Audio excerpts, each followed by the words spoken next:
Halo guys, Assalamualaikum warahmatullahi wabarakatuh. Kembali lagi di channel saya, Diari PKH. Sahabat YouTube, bagaimana kabarnya hari ini? Semoga sahabat YouTube semua dalam keadaan sehat, tambah rezekinya, dan tentunya semakin sukses. Pada kesempatan kali ini saya akan menginformasikan kepada sahabat YouTube semua tentang positif aturan baru ini bikin penerima PKH dan juga BPNT khawatir plus bahagia. Apakah ini tandanya bantuan PKH dan BPNT akan segera dicairkan? Kemudian yang usianya 40 tahun ke bawah atau yang masih berusia produktif, ini masih cair atau sudah dicabut ya bantuan sosialnya? Nah, untuk mengetahui jawabannya, simak video ini hingga akhir. Jangan di skip supaya tidak menimbulkan gagal paham dan tentunya salah paham. Bagi yang baru gabung dan baru kenal dengan channel Diari PKH, saya ucapkan selamat datang dan terima kasih banyak. Saya mohon bantuannya kepada sahabat YouTube semua untuk terus mendukung channel Diari PKH dengan cara like, share, komen, dan tentunya silakan di subscribe channelnya, aktifkan notifikasi loncengnya supaya sahabat YouTube semua tidak ketinggalan di video-video terbaru di channel Diari PKH ini. Dan silakan di share ke grup-grup media sosial sahabat YouTube semua apabila video kali ini bermanfaat. Oke sahabat YouTube, langsung saja saya akan melanjutkan informasinya tentang positif aturan baru ini bikin penerima PKH dan BPNT khawatir plus bahagia ya sahabat YouTube.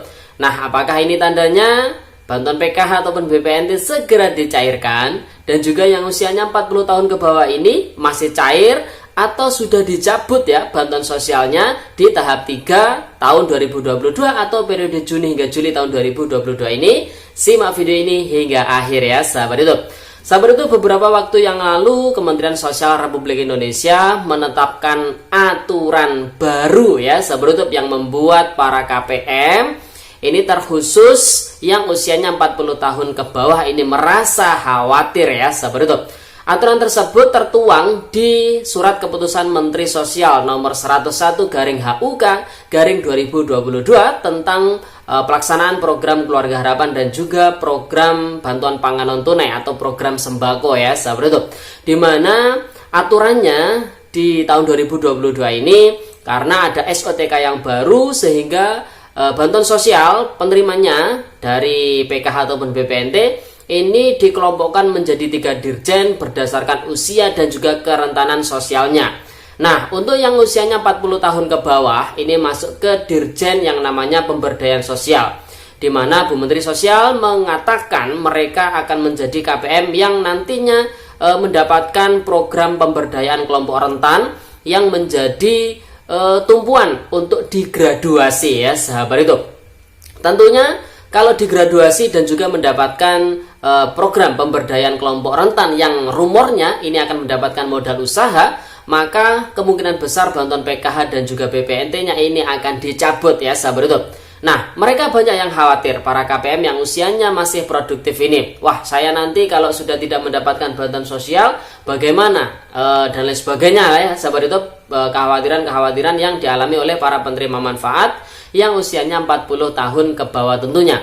Namun sesuai aturan yang baru ya sahabat itu bahwasanya Menteri Keuangan ini masih belum menyetujui atau menolak revisi anggaran yang diajukan oleh Kementerian Sosial Republik Indonesia, di mana revisinya ini anggaran ini nantinya akan dikelola menjadi 3 dirjen. Itu yang ditolak oleh Kementerian Keuangan dan juga Bappenas.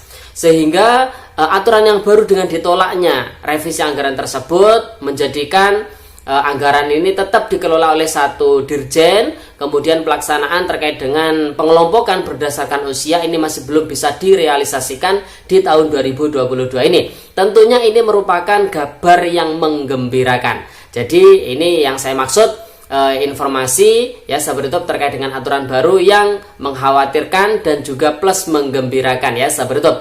Mengkhawatirkan karena yang usia 40 tahun ke bawah ini kemungkinan besar akan digraduasi. Plus bahagia karena aturan tersebut masih belum disetujui oleh Kementerian Keuangan sehingga masih belum bisa direalisasikan di tahun 2022 ini. Sehingga saat ini proses penyalurannya masih sama seperti di tahap 1 ataupun di tahap 2 ya. Masih belum ada pengelompokan berdasarkan usia dan juga untuk yang usianya 40 tahun ke bawah ini masih belum mendapatkan program pemberdayaan kelompok rentan tadi ya sahabat YouTube.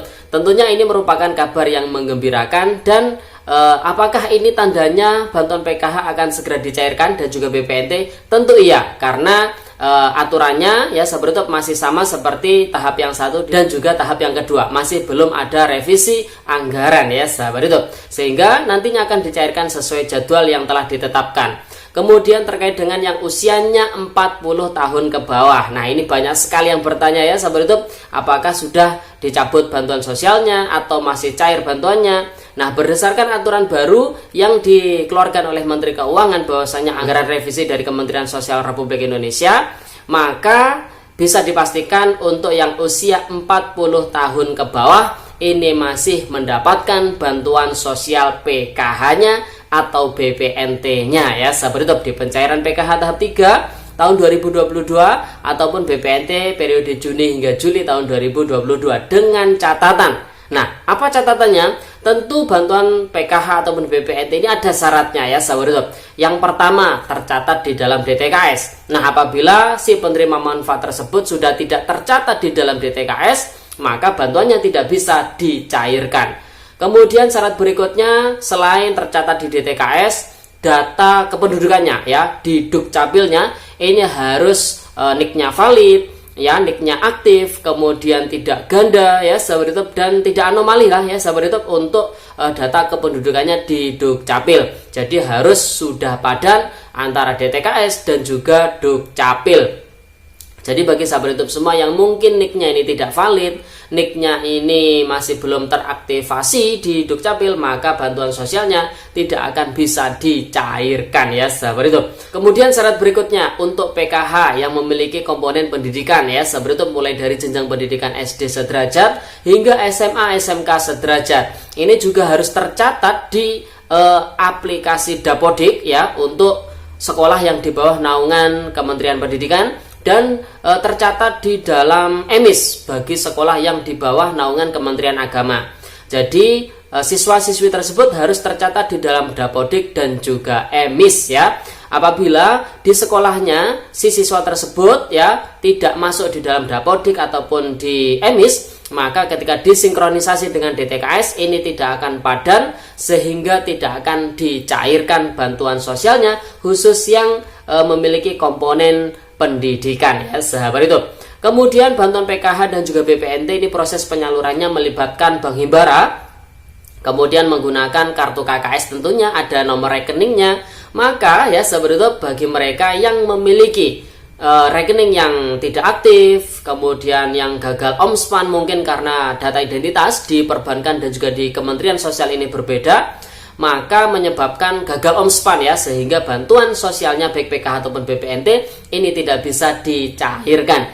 Belum lagi apabila si penerima manfaat tersebut termasuk penerima manfaat yang dinyatakan tidak layak menerima bantuan sosial oleh pemerintah daerah, mungkin karena meninggal, kemudian tidak ditemukan, kemudian sudah mampu atau sejahtera, termasuk TNI, Polri ataupun ASN, termasuk keluarga dari TNI, Polri ataupun ASN, ataupun pensiunan dari TNI, Polri ataupun ASN, maka ini tidak bisa mendapatkan bantuan sosial ya sahabat itu.